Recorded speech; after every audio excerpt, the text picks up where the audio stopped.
สบายดีปีใหม่เนาะทุกคนคลิปนี้ถือว่าเป็นคลิปแรกในการ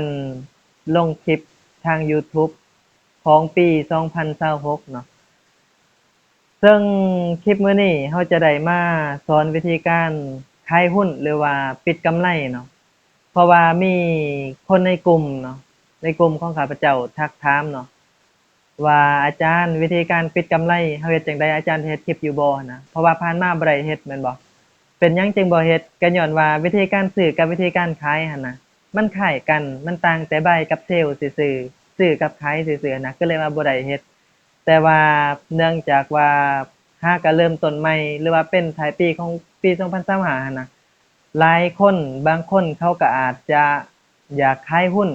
เนาะปิดกำไรที่เขาสะสมมาในระยะเวลาที่เขาลงทุนมาหั่นน่ะเขาอาจจะอยากได้กำไรท้ายปีเขาก็อาจจะขายหั่นน่ะ หรือบางคนอาจจะซื้อหุ้นผิดก็อาจจะอยากขายเนาะเพราะว่าเขาซื้อหุ้นผิดหรือว่าเขาซื้อหุ้นหลายโตแล้วหั้นนะเขาอยากปรับพอร์ตเนาะเขาอยากขายออกแต่ว่าเขาบ่กล้าในการจำในการคลิกเขาบ่กล้าเขานั่นเขานี่อาจจะเป็นไปได้หั้นนะและก็มื้อนี้เราจะมาสอนวิธีการขายเลยเนาะ พอร์ตในมื้อนี้ก็ถือว่าบวกเล็กน้อยเนาะทุกคน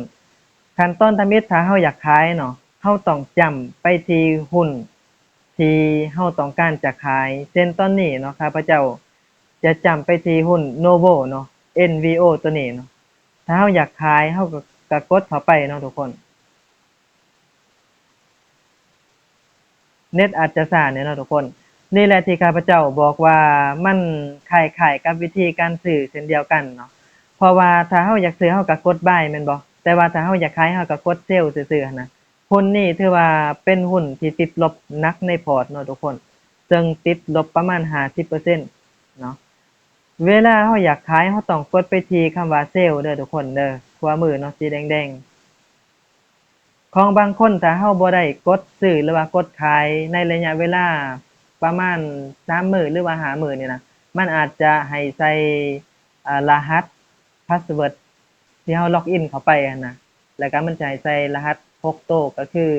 IB key รหัส2ชั้นหั่นแหละเนาะแต่ว่าในที่นี้ของข้าพเจ้ามันบ่ได้ขึ้นเนาะแต่ว่าของบางคนมันอาจจะขึ้นเนาะตัวนี้เราบอกไว้ในที่นี้เงินสดเราที่เราเห็นก็คือ3จำ CC เนาะตัวนี้ก็บอกเพื่อเวลาเราขายนี่แน่นอนอยู่แล้วว่า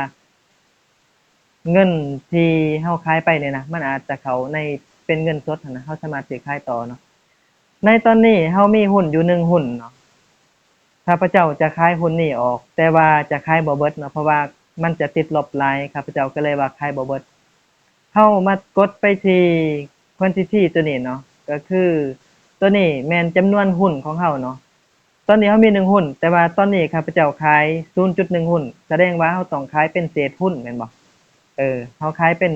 เศษหุ้น0.1แสดงว่ามันยังเหลืออยู่0.9แม่นบ่หุ้นเฮาข้าพเจ้าบ่อยากขายเบิดเพราะว่ามันจะติดลบหลายหั้นนะ อันนี้มาเฮ็ดเป็นวิธีการขายซื่อๆเนาะเพื่อบางคนที่บ่กล้ากดขายนะย้านมันผิดพลาดเนาะก็สามารถเบิ่งคลิปนี้ได้เนาะแล้วก็เช่นเดียวกันกับเฮาอยากซื้อเลยก็คือทางลมเฮาจะตั้งเป็นลิมิตออร์เดอร์บ่ถ้าเฮาตั้งเป็นลิมิตออร์เดอร์เฮาก็ต้องตั้งว่าเฮาจะขายในราคาใดแม่นบ่สมมุติว่าเราตั้งเป็นลิมิตออร์เดอร์เนาะเฮาขายราคา53จ้ำ70 7สมมุติว่าเนาะเพราะว่าตอนนี้ราคามัน53.76แม่นบ่สมมุติว่าเราอยากขาย53.77หั่นน่ะเนาะมีแต่เราตั้งราคา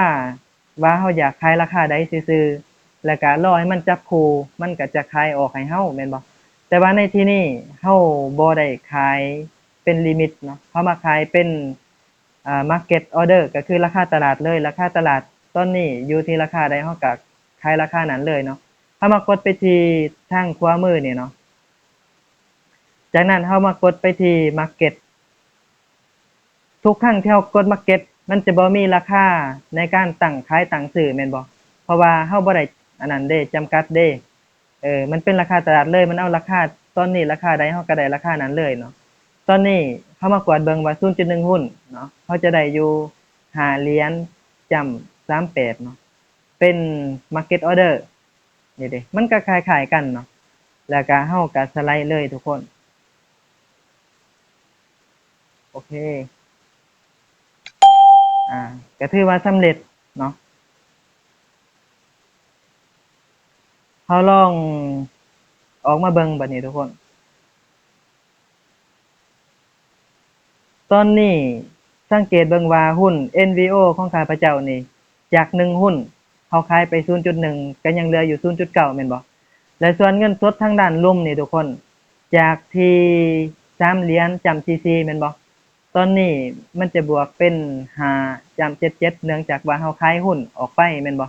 แต่ว่าในที่นี้ในเมื่อหุ้นของเฮาตัวนี้นี่นะขออภัยเนาะในเมื่อหุ้นของเฮา NVO ตัวนี้เนาะในเมื่อว่ามันติดลบอยู่ถ้ามันติดลบแสดงว่าเฮาขายเมื่อกี้ก็ต้องติดลบเช่นเดียวกันเนาะวิธีเช็กเบิ่งว่าเฮาขายได้ส่ำใดนะให้เฮากดไปที่ออร์เดอร์ตัวนี้เนาะทุกคนแล้วเข้ากดไปเบิ่งนี่เด้ทุกคนเห็นบ่ขนาดว่าเฮาขาย 0.1 หุ้นได้นี่เฮายังติดลบ5เหรียญแม่นบ่แต่ถ้าเฮาขายเบิดหั้นเฮาติดลบประมาณ50กว่าเหรียญเห็นบ่ทุกคนอันนี้แหละข้าพเจ้าบ่อยากขายหลายเพราะว่าอันนี้เป็นวิธีการขายซื่อๆเนาะที่ข้าพเจ้าเฮ็ดให้ทุกคนเบิ่งเนาะอันนี้ถ้าเฮาอยากเบิ่งระยะเวลาที่ผ่านมาเฮาเคยซื้อเฮาเคยขายตัวใดแหน่หั้นน่ะเฮาก็สามารถกดไปที่ Today ตัวนี้เนาะทุกคนเนาะมันจะให้เฮาเบิ่งว่าในระยะ7มื้อ30มื้อจนฮอดปีไก่ยังนี่นะที่เฮาตั้งแต่เฮาเริ่มเข้านะเฮาอยากเบิ่ง3เดือนบ่4เดือน5เดือนแล้วแต่เนาะเฮากดมาเบิ่งเลยทุกคนว่าเฮาได้ซื้อได้ขายหยังแหน่เนาะก็ถือว่าเฮาขายไปติดลบ5เหรียญแม่นบ่ทุกคนก็แสดงว่าเฮาติดลบหั้นแหละเพราะว่าเฮาขายหุ้นลบเด้แต่ถ้าหากว่าเฮาขายหุ้นกำไรคือหุ้นพวกนี้นี่เนาะคือหุ้นทั้งหมดที่มันกำไรนี่นะเฮาก็สิได้กำไรแม่นบ่แต่ว่าเมื่อกี้เฮาขาย หุ้นติดลบมันก็เลยลบถ้าเราขายหุ้นพวกนี้ที่มันกำไรเราก็กำไรเนาะเช่นเอา OKLO เนาะทุกคนนี่เด้ตอนนี้ข้าพเจ้ากำไรอยู่200กว่าเหรียญเนาะประมาณ73%ถ้าข้าพเจ้าขายหุ้นนี้ข้าพเจ้าก็กำไรแต่เป็นหยังข้าพเจ้าจึงบ่ขายก็ย้อนว่าข้าพเจ้าเสียดายเนาะเพราะว่าเราขายไปแล้วเราต้องซื้อในราคา85เอาตอนนี้85เหรียญนี่เราต้องซื้อในราคา85ทั้งที่เราได้ราคา48นี่เด้ average price นี่หรือว่า AVG price นี่เราได้ราคา48อันนี้แหละข้าพเจ้าบ่อยากขายเนาะข้าพเจ้าก็เลยขายเป็นบทเรียนในการซื้อขายซื่อๆให้ทุกคนเบิ่งซื่อๆเนาะตอนนี้เราจะเห็นเบิ่งว่าอยู่เทิงนี่นะ5จำ14นี่ก็ถือว่าเป็นเงินที่เข้ามาในนี่ที่มันโซเนาะมันเป็นเงินตัวนี้ถ้าว่ามันเป็นตัวเราขายหั้นน่ะถ้าหากว่าเราขายได้กำไรมันจะเป็นสีเขียวบอกว่าได้กำไรให้เราเนาะแต่ถ้าเราขายติดลบมันก็ติดลบให้เราเนาะเป็นเฉพาะ1มื้อเนาะมื้ออื่นมันก็เปลี่ยนส่วนทางเทิงนี่3จำเก่าของข้าพเจ้านี่นะตัวนี้ก็ถือว่าเป็นกำไรรวมของข้าพเจ้าเนาะก็คือ 3,900 กว่าเหรียญเนาะตัวนี้เคยขึ้น 5,000 เนาะแต่ว่ามันลงมายังเหลือ3,900เนาะบ่เป็นหยังเพราะว่าเป็นกำไรซื่อๆเนาะอนาคตมันก็อาจสิบวกหลายกว่านี้เนาะ คลิปนี้ก็ถือว่าเป็นวิธีการขายหรือว่าปิดกำไรเนาะทุกคนเนาะถ้าหากว่าเฮาบ่กล้าในการกดในการบีบในการคลิกต่างๆเฮาก็สามารถเบิ่งคลิปนี้ได้เนาะหรือว่าคนที่รู้อยู่แล้วก็เบิ่งเพื่อเป็นบทเรียนเพิ่มเติมอีกก็ได้เนาะทุกคนเนาะคลิปนี้ก็ถือว่าขอจบลงเพียงส่ำนี้เนาะทุกคนขอขอบใจเนาะ